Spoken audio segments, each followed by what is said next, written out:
Good morning, everyone, and welcome to IGTV. We have with us this morning more Ahuvia. All right, and more, you're going to be talking about, let me guess, the race to the patch.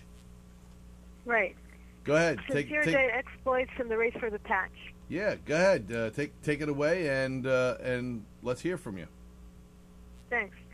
So first of all, I'd just like to mention, RSA comes up every week and talks about cybercrime, and really zero-day exploits lie at the heart of the arms race between white hats and black hats. So zero-day exploits are really one of the cruxes of the arms race. So let's just get started. I'm just going to give you a bit of an overview of what I'm going to be talking about today. So first we'll talk about what a zero-day exploit is. Then we'll touch on who finds them, who finds zero-day exploits, what happens when one is traced, and who releases patches for them. And if we'll have some more time, I'll get into who they usually target and what programs are usually used to find those exploits or to target potential exploits. So first of all, zero-day exploits are a vulnerability within a software program that the developer or the manufacturer has yet to know about. So there's different kind of people who may trace them. Basically, when we talk about zero-day exploits, there's two kinds of people who find them. These may either be white hat researchers, meaning they operate in the legitimate world, on the right side of the law, and then there's black hat researchers who will find this kind of vulnerability and then sell it in the underground. So just to go into that a bit further, when we talk about white hat researchers, these may be in-house developers. Oftentimes, if you're a bank or any kind of organization, you're going to build a very big kind of information infrastructure, and then you're going to bring in either your own quality engineers, your own QA team, to make sure that the program is flawless, doesn't have any security bugs. Another way you may test your software is getting penetration testing by an outside provider. So, banks, data-centric companies that rely on this kind of, data-centric information infrastructure follow regulations that require them to get penetration testing from outside companies very often. So, that way they make sure that any vulnerability that can be in the software is traced and fixed.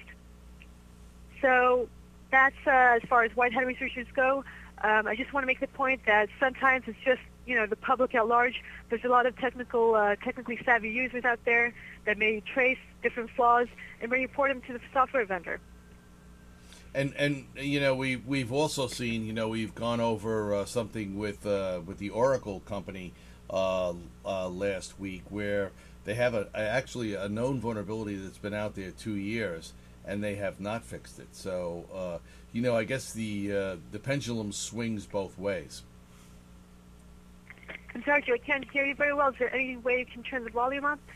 Yeah, I was just saying that the Oracle company, we announced a security alert on one of their systems that's been dangling out there for about 2 years. Wow. So the pendulum swings both ways with some companies. That's my only point. Okay. I'm just going to go into what happens when an exploit is traced. So once, an individual traces this kind of flaw, if you're a white hat researcher, you can contact the vendor, and there's something called the responsible disclosure procedure. Some may even take part in what's called a bounty program, which is offered by software vendors and manufacturers. And those kind of programs basically give some kind of monetary reward to people who discover security holes.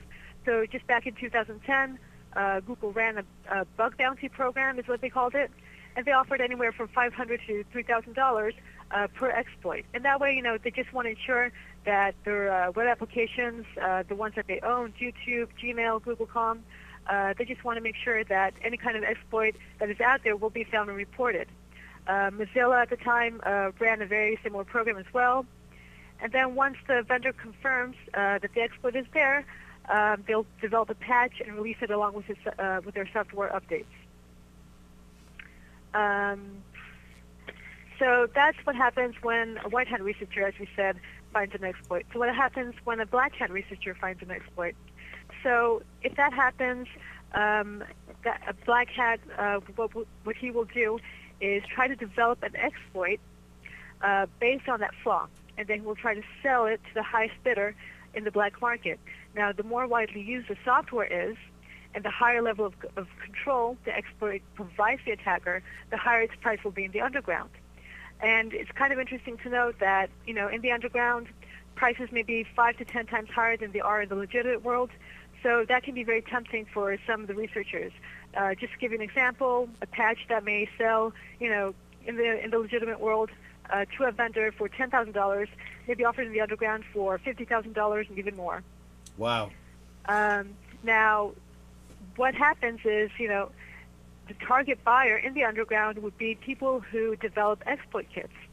Now, we often, talk about infection points, when we talk about Trojans, and we talk about drive-by downloads, which means, you just browse to a poisoned website, and, an exploit kit starts scanning your system for different vulnerabilities.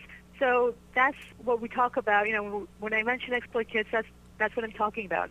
I'm talking about, a program that will start scanning your system for different vulnerabilities to see if your system can be compromised and exploited, and eventually malware will be able to, get a hold of your system.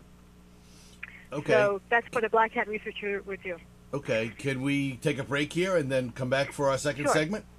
All right. That's terrific. That'll be great.